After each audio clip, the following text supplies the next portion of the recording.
आरोग्याच्या कारणावरून मुंडेंनी राजीनामा दिला आणि त्यानंतर छगन भुजबळ यांची या मंत्रिपदी वर्णी लागली।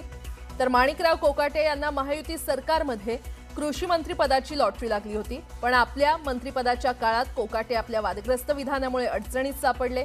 विधिमंडळात ऑनलाईन पत्ते खेळताना सापडल्यानंतर त्यांना कृषी मंत्रिपदावरून काढण्यात आलं आणि कृषी खात्याची जबाबदारी दत्तात्रय भरणेंना सोपवण्यात आली आणि भरणेंकडील क्रीडा खातं कोकाटेंना देण्यात आलं।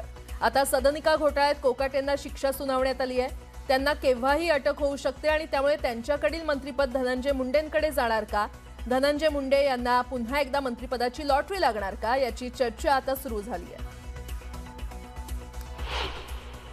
धनंजय मुंडे आले ते नंतर मला त्यांनी फोन केला की मी आज दिल्लीला आलेलो आहो, काय दुसऱ्या कामानिमित्त मी वेळ मागितली होती, कारण तेही जुने अमितभाईचे पर्सनली त्यांचे कॉन्टॅक्ट होते, कारण अनेक वर्ष ते बीजेपी मध्येही होते ना, तर त्याच्या काही वेगळा अर्थ लावायचा नाही। मग मला फोन कशासाठी केला असता, आणि शेवटी मंत्री करायचे असेल तर राष्ट्रवादी काँग्रेस पक्षानेच करायचं आहे। धनंजय मुंडे मॉरली त्यांनी राजीनामा दिलेला आहे, त्याच्या काही आज भेटीच्या आणि उद्याच्या मंत्रिमंडळामध्ये समावेशाचा काही संबंध नाही।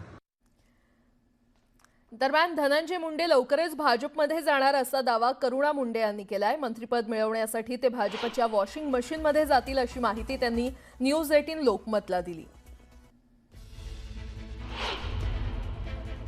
एकीकडे माणिकराव कोकाटेचे जे राजीनाम्याचा खेळ सुरू झालेला आहे आणि तिथे धनंजय मुंडे जे आहे आज सकाळी दिल्लीमध्ये पोहोचले। अमित शहा साहेबांची भेटीगाठी सुरू आहे तिकडे। तो बीजेपी जे ड्रायक्लीन मशीन आहे त्याच्यामध्ये जाऊन त्यांना असं वाटते की बहुतेक बीजेपीमध्ये पण जाण्याचा धनंजय मुंडे प्रयत्न करत आहे। ऐसी कोशिश है धनंजय मुंडे की कि बीजेपी में जाके या कैसे भी करके मंत्री पद लेके वाल्मीकि कराड को बचाना है। मंत्री पद साठी त्यांची प्रयत्न सुरू झालेला आहे आणि बहुतेक ह्यांना लवकरच लवकर भेटणार आहे। आपला ते अधिवेशन मध्ये देणार होते पण दिला नाही, ते मला माहित नाही कशाला नाही दिला, पण बहुतेक लवकरच लवकर त्यांना भेटणार आहे पद।